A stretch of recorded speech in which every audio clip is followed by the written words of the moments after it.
Thank God. സ്തോത്രം. അറിയുമല്ലോ, രതീഷാണേ. എങ്ങനെ ഇതൊക്കെ പറ്റും, അല്ലെങ്കിൽ എന്തുകൊണ്ട് എനിക്ക് പറ്റുന്നില്ല?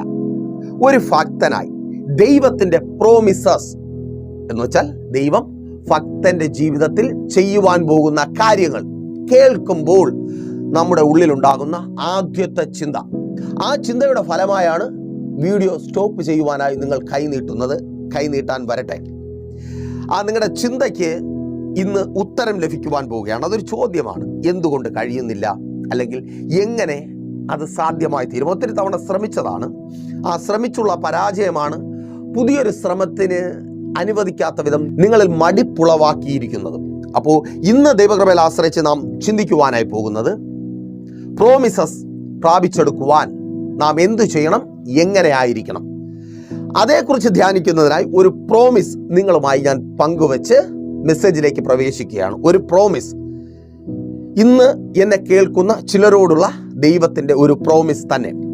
പത്രോസിന്റെ 1-ാമത്തെ ലേഖനം 5-ാം അധ്യായം 6-ാമത്തെ വാക്യത്തിൽ ആ പ്രോമിസ്, നിങ്ങൾക്കുള്ള പ്രോമിസ് വിശ്വസിക്കുന്നവർ ഏറ്റെടുത്ത് പ്രാർത്ഥിച്ച് വചനത്തോടൊപ്പം വന്നാട്ടെ.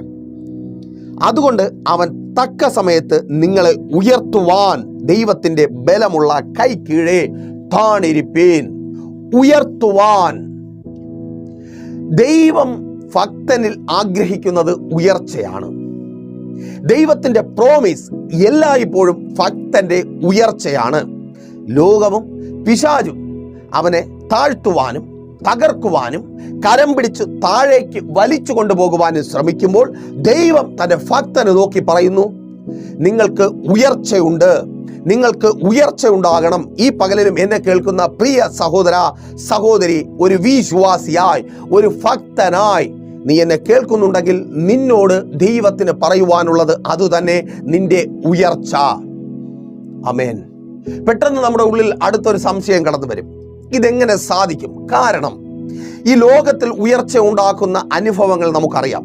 ഉയർച്ച ഉണ്ടാകണമെങ്കിൽ ചില കാര്യങ്ങൾ അതിന് പിന്നിൽ ഉണ്ടായിരിക്കണം, അല്ലേ? അങ്ങനെയല്ലേ? ചില കഴിവുകളുള്ളവർക്കേ ഉയരുവാൻ കഴിയത്തുള്ളൂ. നല്ല ബാക്ക്ഗ്രൗണ്ടുള്ള ഭവനങ്ങളിൽ ജനിക്കുന്നവർക്ക് മാത്രമേ അവർ ആഗ്രഹിക്കുന്നത് പോലെ ഉയരുവാൻ കഴിയത്തുള്ളൂ.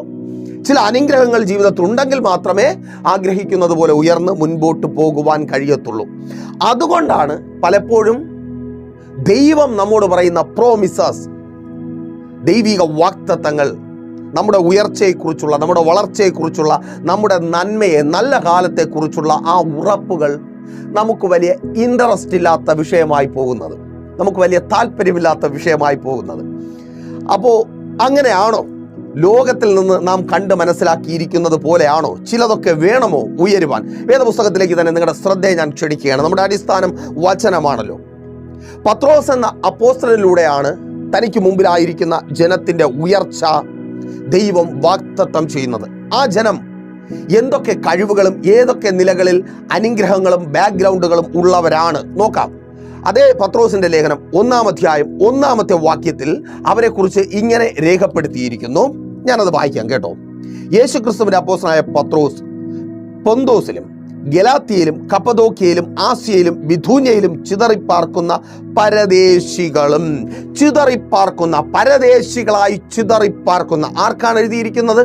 യെരുശലേമിൽ ദേവാലയം ചുറ്റിപ്പറ്റി ദൈവം തന്റെ ഭക്തനോട് ഉടമ്പടി ചെയ്ത അനുഗ്രഹങ്ങളെ പ്രാപിച്ചെടുക്കുവാൻ വിളിച്ചു വേർതിരിക്കപ്പെട്ട ജനം യെരുശലേമിൽ നിന്ന് ആട്ടിയോടിക്കപ്പെട്ട് ചിതറപ്പെട്ട് പൊന്തോസിലും കപ്പദോക്യയിലും ഗലാത്യയിലും ചിതറിയായിരിക്കുന്നു. അവരുടെ അനുഗ്രഹത്തിന്റെ അടിസ്ഥാനത്തിൽ നിന്ന് അവർ പറഞ്ഞു പോയിരിക്കുന്നു. യെരുശലേം എന്ന ആലയത്തെ ചുറ്റിപ്പറ്റിയാണ് യഹൂദന്റെ വളർച്ച. ദൈവത്തോടൊപ്പം ചേർന്നുള്ളതാണ് യഹൂദന്റെ വളർച്ച. ആ അവസ്ഥ അവർക്ക് ഇല്ലാതെയായിരിക്കുന്നു. വലിയ ഉപദ്രവം അവർ നേരിട്ടിരിക്കുന്നു. അവർ പ്രാണരക്ഷാർത്ഥം ഓടിപ്പോയവരാണ്, ജീവൻ കയ്യിൽ പിടിച്ച് ഓടിപ്പോയവർ. അതെങ്ങനെയായിരിക്കുമെന്ന് ഞാൻ വിശദീകരിച്ച് തരേണ്ട കാര്യമില്ല. അഫ്ഗാനിസ്ഥാനിൽ ഇപ്പോൾ സംഭവിക്കുന്നത് നിങ്ങളൊന്ന് ഓർത്ത് മനസ്സിലാക്കിയാൽ മാത്രം മതി. ഒരു 100 രൂപ, അല്ലെങ്കിൽ പോട്ടെ 1000 രൂപ നിങ്ങൾ ഒരാളിന് കടം കൊടുക്കുന്നു, തിരികെ കിട്ടുന്നില്ല. പലർക്കും ഉറക്കം വരത്തില്ല. കിട്ടിയില്ലല്ലോ, തന്നില്ലല്ലോ, തരുമോ? കാരണം മറ്റൊന്നുമല്ല, അത്രമാത്രം 1000 രൂപ ഉണ്ടാക്കുവാൻ വേണ്ടി നമ്മൾ അധ്വാനിക്കുന്നുണ്ട്. കൊള്ളക്കാരുടെ മധ്യത്തിലാണ് ഞാനും നിങ്ങളുമായിരിക്കുന്നത്. ആ കൊള്ളക്കാരുടെ കയ്യിൽപ്പെടാതെ നേടിയെടുത്തത് ഇതാ നഷ്ടപ്പെട്ടു പോയിരിക്കുന്നു. അങ്ങനെയെങ്കിൽ ഒരായുഷ്കാലം മുഴുവനും സമ്പാദിച്ചതും ചേർത്ത് വെച്ചതും ഭാവിക്ക് സുരക്ഷിതത്വത്തിന് നന്നായിരിക്കണമെന്ന് കരുതിയതും മുഴുവൻ വിട്ടുകളഞ്ഞിട്ട് പ്രാണൻ കയ്യിൽ പിടിച്ച് സ്വന്തം ബന്ധങ്ങളെ സകലത്തെയും വിട്ട് ഓടുന്ന ഒരു ജനവിഭാഗം അഫ്ഗാനിസ്ഥാനിൽ. ഒന്ന് താഴെ വയ്ക്കുവാൻ മക്കളുള്ള അമ്മയപ്പന്മാർക്കറിയാം. മക്കളെ ഒന്ന് താഴെ വയ്ക്കുവാൻ മനസ്സനുവദിക്കത്തില്ല. എപ്പോഴും എടുത്തു വെച്ചുകൊണ്ടിരിക്കണം. അതല്ലേ ആഗ്രഹം.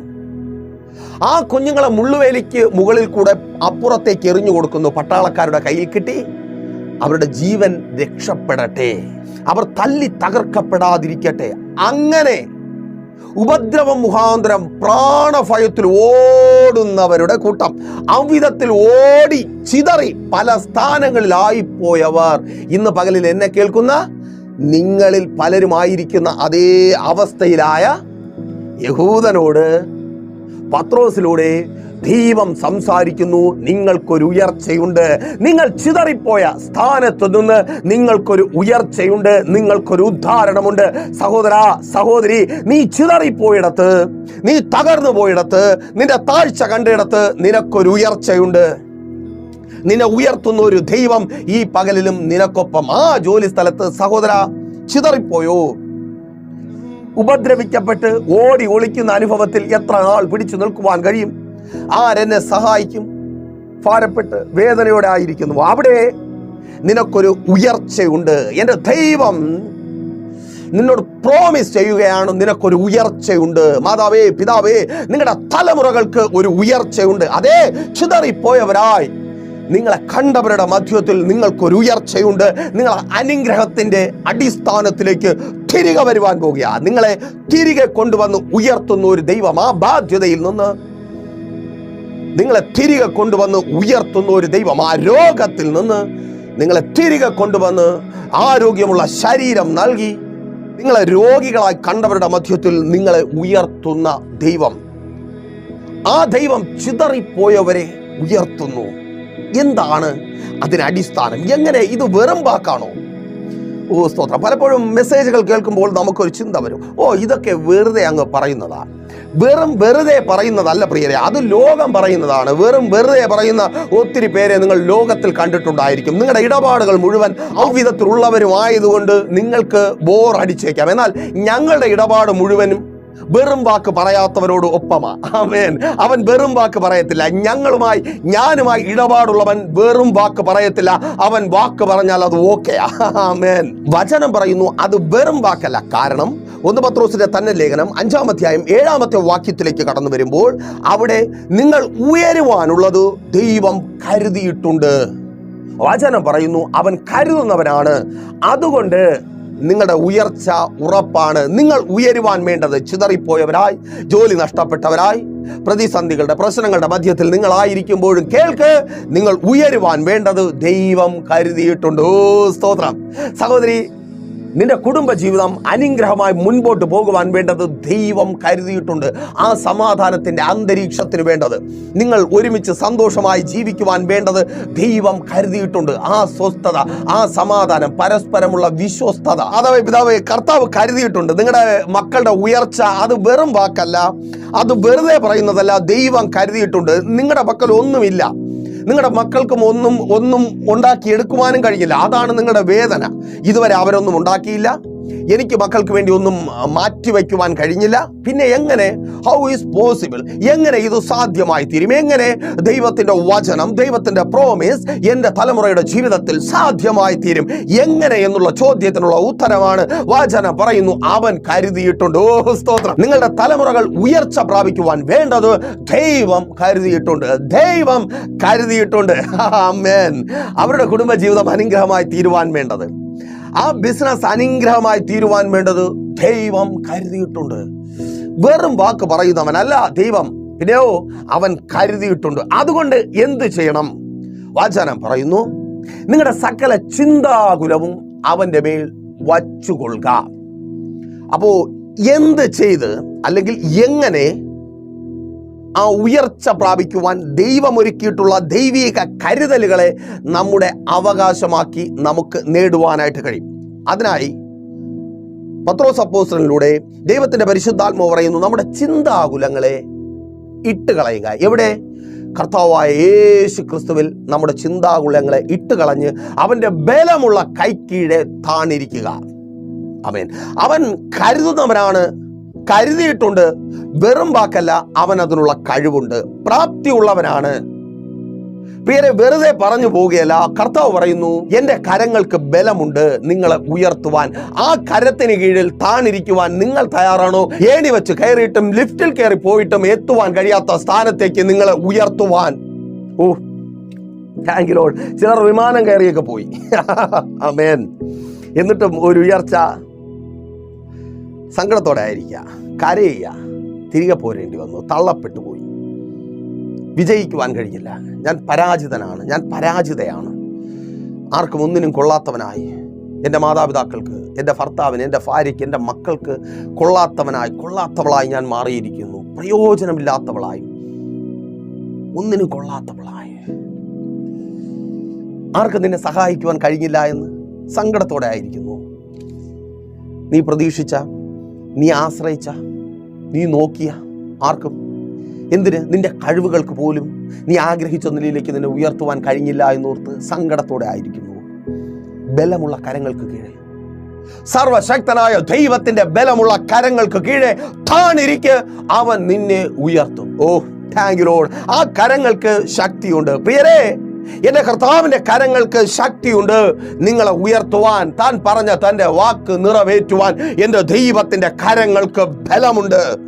പറയാൻ എളുപ്പമാ ദൈവദാസനെ. ടെൻഷൻ, നിരാശ, ഫ്രസ്ട്രേഷൻ, അയ്യോ, അതാ പറഞ്ഞ ചിന്താകുലം ഇട്ടുകളയുക. ഇതും വച്ചുകൊണ്ട് താണിരിക്കുവാൻ കഴിയത്തില്ല. ഇതുള്ളിടത്തോളം, ഈ ആകുല ചിന്തയും ഉത്കണ്ഠയും ഭയവും ഭ്രമവും പേടിയും ഇതുള്ളിടത്തോളം കാലം ആ ബലമുള്ള കരങ്ങൾക്ക് കീഴെ താണിരിക്കുവാൻ കഴിയത്തില്ല. ഇട്ടുകളയണം. അപ്പോ എങ്ങനെ കഴിയും? നമുക്ക് പാടാ. നമ്മുടെ പ്രശ്നം അതാ, ഈ ചിന്താകുലം, ഈ ടെൻഷൻ, ഈ ഫ്രസ്ട്രേഷൻ, ഈ സ്ട്രെസ് ആ നീട്ടിയിരിക്കുന്ന കരങ്ങളിലേക്ക് ഇട്ടുകൊടുക്കുവാൻ നമുക്ക് വയ്യ. കർത്താവിന്റെ കരം നീട്ടപ്പെട്ടിരിക്കുക. തോമസിനെ നീട്ടി കാണിച്ച ആ കരം, ആണികൊണ്ട് മുറിപ്പാടുള്ള ആ കരം, ഇന്ന് എന്നെ കേൾക്കുന്ന പ്രിയ സഹോദര സഹോദരി, നിന്റെ അടുക്കിലേക്ക് നീട്ടപ്പെടുക. ആ കരത്തിലേക്ക് നിന്റെ ഭാരങ്ങളെ വച്ചു കൊടുക്കുക. ആ കരത്തിലേക്ക് നിന്റെ വേദനകളെ, നിന്റെ സ്ട്രെസ്സിനെ, നിന്റെ നിരാശയെ, നിന്റെ കണ്ണുനീരിന്റെ ഓർമ്മപ്പെടുത്തലുകളെ വച്ചു കൊടുക്കുക. ആ മരക്കുരിശ് ചുമന്നവൻ നിനക്ക് വേണ്ടി കാൽവരി ക്രൂശിൽ 2000 വർഷങ്ങൾക്ക് മുമ്പ് തൻ്റെ ദേഹം മുഴുവൻ ഉഴവ് ചാല് പോലെ കീറുവാൻ ഏൽപ്പിച്ചു കൊടുത്തവൻ നിന്റെ ഭാരത്തെ ചുമക്കും.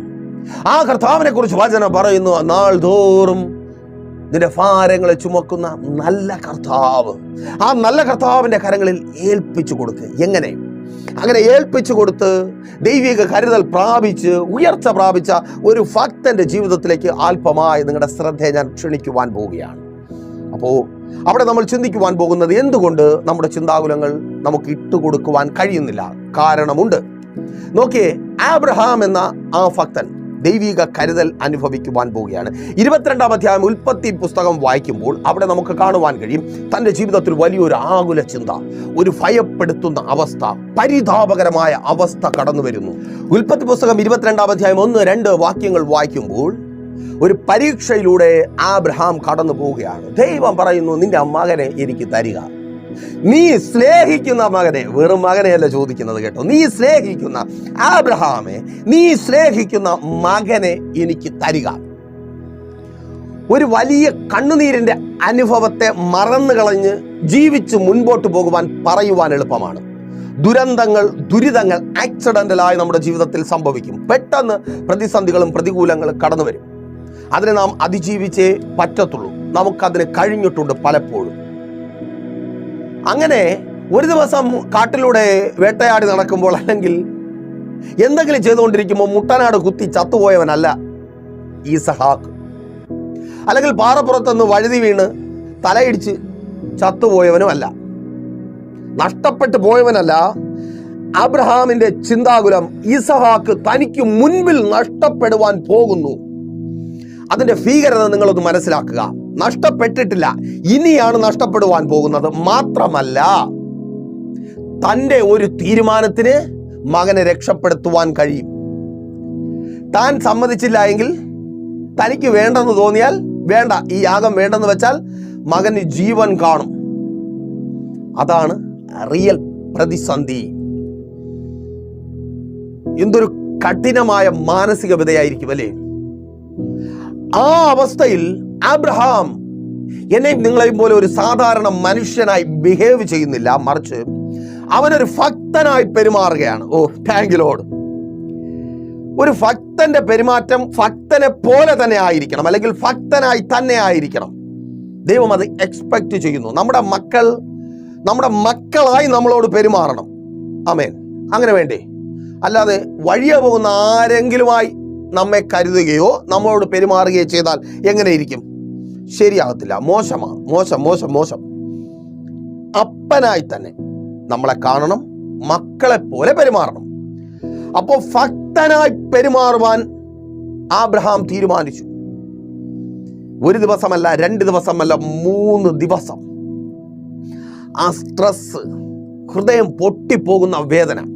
നമുക്കറിയാം, ഗത്ശമനയിൽ നമ്മുടെ കർത്താവായ യേശു ക്രിസ്തു സ്വന്തം ശരീരം തകർക്കപ്പെടുന്ന വേദന സഹിക്കുവാൻ കഴിയാതെ സ്വർഗത്തിലേക്ക് നോക്കി നിലവിളിക്കുകയാണ്, പിതാവേ, കഴിയുമെങ്കിൽ ഈ പാനപാത്രം എന്നിൽ നിന്ന് നീക്കി തരയണമേ. സ്വന്തമായി തകർക്കപ്പെടുന്ന അവസ്ഥ കർത്താവായ യേശു ക്രിസ്തുവിന് താങ്ങുവാൻ കഴിയാത്ത മനോവ്യത ഉണ്ടാക്കുന്നു. ഞരമ്പ് പൊട്ടി രക്തം പുറത്തു വരുന്നു. ശ്രദ്ധിക്കേ, നിങ്ങളുടെ ജീവിതത്തിൽ നിങ്ങൾ അനുഭവിച്ച ഏറ്റവും വലിയ പ്രതിസന്ധിയിൽ നിന്നുണ്ടായ വേദനയിലും എത്രയോ വലുതാണ്, പ്രിയ മാതാവേ, പിതാവേ, നിങ്ങളുടെ തലമുറകളുടെ ജീവിതത്തിൽ അവർ അനുഭവിച്ച ഒരു വേദനയിൽ നിന്ന് നിങ്ങൾക്കുണ്ടായ വിഷമം, നിരാശ. ഞാനത് അനുഭവിച്ചിട്ടുള്ളതാണ്. ഒരു അപ്പനായി അമ്മയായി എന്നെ കേൾക്കുന്ന നിങ്ങൾക്കത് മനസ്സിലാക്കുവാനായിട്ട് കഴിയും. എൻ്റെ കുഞ്ഞിൻ്റെ രോഗവിവരം അറിഞ്ഞപ്പോൾ എൻ്റെ കണ്ണുനീരടക്കുവാൻ എൻ്റെ കൈ ഞാൻ കടിച്ചു മുറിച്ചു. ആ വേദന എനിക്കൊന്നുമായി തോന്നിയില്ല. ഒരു മുള്ളു കൊണ്ടാൽ സഹിക്കുവാൻ കഴിയാത്ത എൻ്റെ ശരീരത്തെ എനിക്ക് കടിച്ചു മുറിക്കുവാൻ കഴിഞ്ഞത് അതിലും എത്രയോ വലിയ വേദന. എൻ്റെ തലമുറയുടെ ജീവിതത്തിൽ ഒരു വലിയ പ്രശ്നമുണ്ടായി. സഹിക്കുവാൻ കഴിയത്തില്ല. ഞാൻ പറയും, കർത്താവ് യേശു ക്രിസ്തു ഗത്ശമനയിൽ മനോവ്യതയോടെ നിലവിളിച്ചുവെങ്കിൽ അതിൻ്റെ ഒരു 10 ഇരട്ടി അധികം മനോവ്യത അബ്രഹാം അനുഭവിച്ചു കാണണം, ഭ്രാന്ത് പിടിച്ചു കാണണം. ഞാൻ അലമുറയിട്ട് കരഞ്ഞുകൊണ്ട് വണ്ടി ഓടിച്ചിട്ടുണ്ട്. തിരുവനന്തപുരം മെഡിക്കൽ കോളേജിൽ നിന്ന് കിളിമാനൂർ വരെ ബൈക്കിൽ കരഞ്ഞുകൊണ്ട് ഓടിച്ചിട്ടുണ്ട്. എൻ്റെ കുഞ്ഞിന് ഇനി 3 ദിവസം മാത്രമേ ആയുസുള്ളൂവെന്ന് SITയിലെ പ്രഗത്ഭരായ ഡോക്ടർമാർ പറഞ്ഞപ്പോൾ, മറ്റു പ്രഗത്ഭന്മാരുണ്ടെന്ന് നിങ്ങൾ പറഞ്ഞേക്കാം, പക്ഷെ അന്ന് ആ സമയത്ത് എനിക്കറിയാമെന്നുള്ള പ്രാഗൽഭ്യമുള്ളവരൊക്കെ അവിടെ ആയിരുന്നു. 1 ദിവസം പ്രായമായ ഒരു കുഞ്ഞിനെയും കൊണ്ട് വേറെ എവിടെ പോകാൻ? എൻസൈക്ലോപീഡിയ തപ്പിപ്പോകുവാനുള്ള സമയമൊന്നുമില്ല. കണ്ണുനീർ മാത്രം വരുന്ന അവസ്ഥ. ആ വണ്ടി എവിടെയെങ്കിലും ഇടിച്ചിരുന്നെങ്കിൽ, എന്തെങ്കിലും സംഭവിച്ച് അവന് മുമ്പേ ഞാൻ പോയാൽ മതിയെന്ന് ഭ്രാന്ത് പിടിച്ച അവസ്ഥ. അത്രമാത്രം കഠിനമായ വ്യഥയെ ഒരു ഭക്തനെ പോലെ അബ്രഹാം കൈകാര്യം ചെയ്യുന്നു. പ്രിയരേ, സഹോദരാ, സഹോദരി, മാതാവേ, പിതാവേ, ഒരു ഭക്തനായി നിങ്ങളുടെ തലമുറകളിൽ നിന്നായിരിക്കുന്ന അവസ്ഥയെ കൈകാര്യം ചെയ്യുക. നിങ്ങൾ കാണുന്നത് ശരിയാണ്. അവർ നശിച്ചു കൊണ്ടിരിക്കുകയാണ്, മധ്യത്തിൽ പിടിക്കപ്പെട്ടിരിക്കുന്നു, ആകാത്ത കൂട്ടുകെട്ടുകളിൽ അവർ തകർന്നുകൊണ്ടിരിക്കുന്നു. അപ്പനിൽ നിന്ന്, അമ്മയിൽ നിന്ന്, സഹോദരങ്ങളിൽ നിന്ന് അവർ അകന്നു പോയിക്കൊണ്ടിരിക്കുന്നു. സമൂഹത്തിന് അവർ ഭാരമായിരിക്കുന്നു. ശരിയാണ്. ആ ഭാരത്തെ, ആ മരണവേദനയെ കർത്താവിൻ്റെ കരങ്ങളിൽ ഏൽപ്പിക്കുക. ഒരു ഭക്തനെ പോലെ ബിഹേവ് ചെയ്യും. സഹോദരി, വലിയ പ്രതിസന്ധിയാണ് നിന്റെ ജീവിതത്തിലുള്ളത്. സഹോദര, നീയും അതേ പ്രതിസന്ധി. നിന്റെ ഭാര്യ, നിന്റെ കുഞ്ഞ് നിന്റേതല്ലാതായി മാറുവാൻ പോകുന്നു. സഹിക്കുവാൻ കഴിയുന്നില്ല. മരിച്ചാൽ മതി എന്ന് ചിന്തിക്കുന്ന അവസ്ഥ. മരണം മതി കർത്താവേ. മരണമല്ല സഹോദരി, അത് ലോകത്തിൻ്റെ നീതിയാ. മരണം, നീ മരിച്ചാലേ സകലത്തിനും പരിഹാരമാകും. അത് ലോകത്തിൻ്റെ നീതിയാ, ദൈവത്തിൻ്റെ നീതി അതല്ല. ഓ സ്തോത്രം. ആ ഭാരത്തെ ഒരു ഭക്തനെ പോലെ ബിഹേവ് ചെയ്ത് അവൻ്റെ കരങ്ങളിൽ ഏൽപ്പിച്ചു കൊടുക്കുവാൻ നീ തയ്യാറാണോ? ആ കടമെന്ന ഭാരത്തെ, നിനക്ക് മാനഹാനി വരുത്തുന്ന, നിന്റെ മക്കളുടെ മുമ്പിൽ, നിന്റെ ഒപ്പമുള്ളവരുടെ മുമ്പിൽ നിന്റെ തല കുനിപ്പിച്ച ആ ഭാരത്തെ ദൈവത്തിന്റെ കരങ്ങളിൽ ഒന്ന് ഏൽപ്പിച്ചു കൊടുക്കുക. ആ സ്ട്രെസ്സിനെ, ഭ്രാന്ത് പിടിപ്പിക്കുന്ന അവസ്ഥയെ കർത്താവിന്റെ കരങ്ങളിൽ ഒന്ന് ഏൽപ്പിച്ചു കൊടുക്കുക. ഒരു ഭക്തനായി ബിഹേവ് ചെയ്യുവാൻ അബ്രഹാമിനെ പോലെ റെഡിയാണോ? അബ്രഹാം ഒരു ഭക്തനായി ബിഹേവ് ചെയ്തു. തീർന്നില്ല. 2, ഏറ്റവും വലിയ പ്രശ്നം, പ്രതിസന്ധികളിലൂടെ കടന്നു പോകുമ്പോൾ ദൈവസന്നിധിയിൽ കർത്താവിന്റെ ബലമുള്ള കരങ്ങൾക്ക് കീഴെ താനിരിക്കുവാൻ, പ്രാർത്ഥിക്കുവാൻ, ഉപവസിക്കുവാൻ, വിശ്വാസത്തോടെ മുൻപോട്ട് പോകുവാൻ തയ്യാറാകുമ്പോൾ മുൻപിൽ നിന്ന് കടന്നു വരുന്ന അടുത്ത പ്രതിസന്ധി ചോദ്യങ്ങൾ. ചില ചോദ്യങ്ങൾക്ക് ഉത്തരം പറയുവാൻ കഴിഞ്ഞേ പറ്റത്തുള്ളൂ. ചില ചോദ്യങ്ങൾ അവോയ്ഡ് ചെയ്ത് മുൻപോട്ട് പോകുവാൻ കഴിയത്തില്ല. ചില ചോദ്യങ്ങൾ കടന്നു വരും, നമ്മുടെ വിശ്വാസത്തെ തകർത്ത് കളയുന്ന, നമ്മളെ നിരാശപ്പെടുത്തുന്ന, നമ്മെ തകർത്ത് കളയുന്ന ചില ചോദ്യങ്ങൾ. നീ ഇപ്പോഴും ഈ ദൈവത്തിൽ വിശ്വസിക്കുന്നുവോ? കേട്ട് തഴമ്പിച്ച ചോദ്യം. എത്രയോ തവണ നിന്റെ വിശ്വാസ ജീവിതം തന്നെ തകർന്നു പോകുവാൻ ഇടയായ ചോദ്യം. ഈ ദൈവത്തിൽ നീ ഇപ്പോഴും വിശ്വസിക്കുന്നുവോ? നിനക്കെങ്ങനെ ഇത്ര കിഡിഷായി, ഇത്ര ബോധശൂന്യനായി പെരുമാറുവാൻ കഴിയുന്നു? ഈ ദൈവത്തിൽ ഇപ്പോഴും നിനക്ക് വിശ്വസിക്കുവാൻ കഴിയുന്നുവോ? നീ എന്തൊരു വിഡ്ഢിയായ മനുഷ്യനാണ്, നീ എന്തൊരു സ്ത്രീയാണ്. ഇപ്പോഴും നീ ഇങ്ങനെ കൈയും കെട്ടി നോക്കിയിരിക്കുകയാണ്. ചോദ്യം കടന്നു വരികയാണ്. ചോദ്യങ്ങളെ അഭിമുഖീകരിക്കുവാൻ കഴിയാതെ ഭയപ്പെട്ടു പോകുന്നു. കണ്ടില്ലേ, നോക്ക്, അവിടെ അവൻ, അവൾ, അവരുടെ ജീവിതം, അവന്റെ ജീവിതം. ചോദ്യങ്ങൾ. അബ്രഹാം ചോദ്യം കേൾക്കുകയാണ്. ഇസഹാക്ക്, നമ്മൾ വിചാരിക്കും ആ പരിശോധനയുടെ ഘട്ടത്തിലൂടെ കടന്നു പോകുമ്പോൾ കേവലം 7 or 8 വയസ്സുള്ള ഒരു കുഞ്ഞു ചെക്കൻ അല്ല, 25 വയസ്സ് പ്രായമുള്ള യൗവനയുക്തനായ ബുദ്ധിയുറച്ച ആരോഗ്യമുള്ള ഒരുവൻ തന്നെ, തൻ്റെ ശരീരത്തെ യാഗമായി സമർപ്പിക്കുവാനുള്ള വിറകും കത്തിയും ചുമന്ന് നടക്കുവാൻ, ചുമന്ന് മല കയറുവാൻ ആരോഗ്യമുള്ളവൻ. ആ മകൻ ചോദിക്കുന്നു 22-ാം അധ്യായം 7-ാമത്തെ വാക്യത്തിൽ, അപ്പാ, ഡിയർ ഫാദർ, വിറവുണ്ട്, കത്തിയുണ്ട്, അപ്പാ യാഗവസ്തു എവിടെ? 25 വയസ്സുകാരൻ, ബുദ്ധിയുള്ളവൻ, അവന്റെ ഉള്ളിൽ അറിയാം അപ്പന്റെ കത്തിക്ക് ഇരയായി അവന്റെ ദൈവത്തെ പ്രസാദിപ്പിക്കുവാൻ പോകുന്ന യാഗം ഞാനാണ്. ആ ചോദ്യം കേൾക്കുമ്പോൾ ഉള്ള നൊന്ത് അബ്രഹാം ഉള്ളിൽ പറഞ്ഞിരിക്കണം, അതേ മകനെ, നീയാണ് യാഗം, നീയാണ് യാഗവസ്തു. നിന്നെ ബലി കഴിക്കുവാൻ, ഏൽപ്പിച്ചു കൊടുക്കുവാൻ വിധിക്കപ്പെട്ട കഥഭാഗ്യനായ പിതാവ് ഞാനാണ്. ഉള്ളം കരഞ്ഞിരിക്കണം. ആ ചോദ്യത്തെ അബ്രഹാം അതിജീവിക്കുകയാണ്. തന്റെ പുത്രന്റെ ഉള്ളം തകർന്നുള്ള ചോദ്യത്തെ അബ്രഹാം അതിജീവിക്കുകയാണ്. പ്രിയരെ, ചിലതിനെ അതിജീവിക്കുവാൻ നിങ്ങൾക്ക് കഴിയണം. ആ അതിജീവനമാണ് നിങ്ങളുടെ ജീവിതത്തെ മാറ്റിമറിക്കുന്നത്. കാൽവരി ക്രൂശിൽ ഇതേ ശബ്ദമുയരുകയാണ്, പിതാവേ, പിതാവേ, നീ എന്നെ കൈവിട്ടതെന്ത്? നീ എന്റെ നിലവിളിയുടെ ശബ്ദം കേൾക്കാത്തതെന്ത്? ആ പിതാവ് സ്വന്തം പുത്രനെ ആദരിക്കാത്തത് കൊണ്ട് ഇന്ന് പറയുവാനും കേൾക്കുവാനും ഞാനും നിങ്ങളും ഉണ്ടായി. നമുക്ക് രക്ഷയുണ്ടായി.